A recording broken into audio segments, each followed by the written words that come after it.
Oh, I love drinking. It's my favorite. Drinking's changed though for me lately. Like when I was in my early 20s, I'd go out with my girlfriends, and nobody cared what you did for the night. Nobody even did the rhyme back then. It wasn't like, is it beer before liquor gets you sicker, or is it liquor before beer gets you pregnant? Like nobody even did. Nobody cared. You just drank anything. You just drank whatever Chad's buying at the bar. That's what you drank. You just mixed it all. Clear liquor, brown liquor, purple drink that some nice guy named Jerome offered you outside the strip club. Yeah. It's a lot more fun. No responsibility. Well, there were some responsibilities. Just one girl, she was the mother hen. She just had to make sure that no one in the group got Cosby'd. So we had some... Drinking now, though, when I try to get my girlfriends to get together and go out, it's like once every 8 months, maybe, if you can. A lot more responsibilities now, a lot more rules. There's one girl, she's got the app on her phone. She's trying to figure out if the wine's gluten-free. Got another girl, she's like timing it, trying to see how long it's been since Meg breastfed, because we don't want to get the baby drunk again. Very different. And all the girls are like, oh, we've got 5 people here? Okay, we're gonna split 1 bottle of wine. And I'm in the back like, no, I'll have a bottle of wine to warm up. You can do whatever you want. I'm just looking forward to like being in my 40s when all my friends are divorced and they're back to being drunken whores again. That's what we've got some in here. And we're back, everybody. This is Kristen and Jonathan, and we are here. Oh, there he is. We are here with Lace Larrabee. Hey, it's me. I'm Lace. And we are happy to have her on our show. I cannot say enough good things about Lace Larrabee. I know she doesn't know me as well, but I feel like I've known her just from, the short interaction that, I had with her and just everybody else.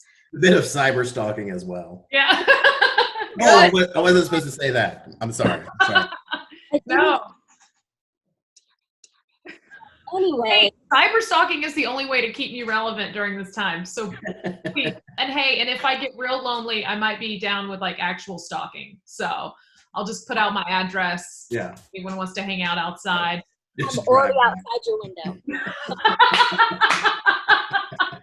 But on a serious note, thank you again for being here. I know me personally, I just really am curious about, what inspired you? Like, how did you start this crazy journey that you're on right now with, pursuing performance and stand-up comedy?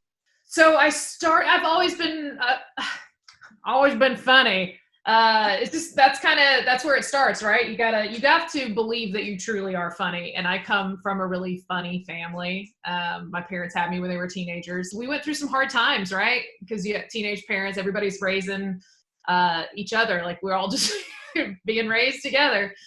And to get through hardship, we laughed about it. And we're also really good at like roasting each other. We gotta, keep everybody in the family real grounded. Don't let anyone get up too high. I got into acting and stuff when I was a kid, just kind of haphazardly. There was a movie being filmed and we went and submitted to be extras or whatever. Actually, we lied. We walked up. We weren't even extras. They needed like 2,000 people for a thing. And this was like 3rd day of filming. I'll tell you the movie. It was Something to Talk About with Julia Roberts. I don't know if you remember that from the 90s. And my mom and I just walk right up and my mom goes to check in and she's like, hi, yes, we're Ginger Larrabee and Lace Larrabee. And I'm little, I'm like 9. And they're like, you're not on the list. She's like, well, this is ridiculous.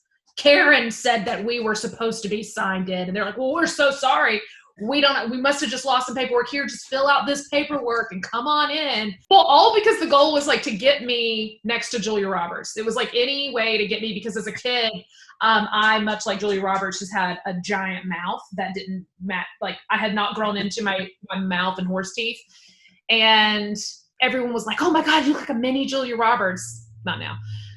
But then I did. And so that was the goal, right? And then that kind of got the bug doing the feature stuff, and then I got an agent and did some model searches in malls. Y'all remember malls? Oh yeah, model. Yeah.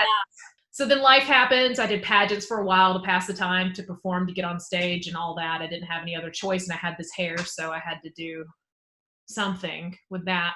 Yeah, and then, but I always loved stand-up. I was obsessed with stand-up comedy. I just didn't know how to, like, get into it. And then I lucked up when I was, like, 20. Well, it doesn't matter how old I was, but I was, like, 28, I guess. So if anybody's worried about, like, oh, you got to start when you're, like, 8 years old, like Dave Chappelle. No, you don't. You can start later. And yeah, I knew a bar regular, like, told me to do a show. He put me on a show that he was running, and that was it. It's so funny when people are like, those are two different, how did you go from pageants to stand-up? And I'm like, they're almost exactly the same. Like, there's so much discipline in stand-up that people don't even realize. They think you're just up there shooting the shit, and there is so much back-end work that people never see. So yeah, that's what made it so much easier for me too, was the comfort on stage in front of a live audience. Because once you've gotten up in, like, a bikini and you've literally been judged by the judgiest people, which are just former beauty queens and a bunch of gay men, they are judging every piece of your body, everything that you're doing. And so if you can handle that kind of pressure, on stage this far away from them, in a swimsuit, then you can handle a drunk heckling audience at a comedy club.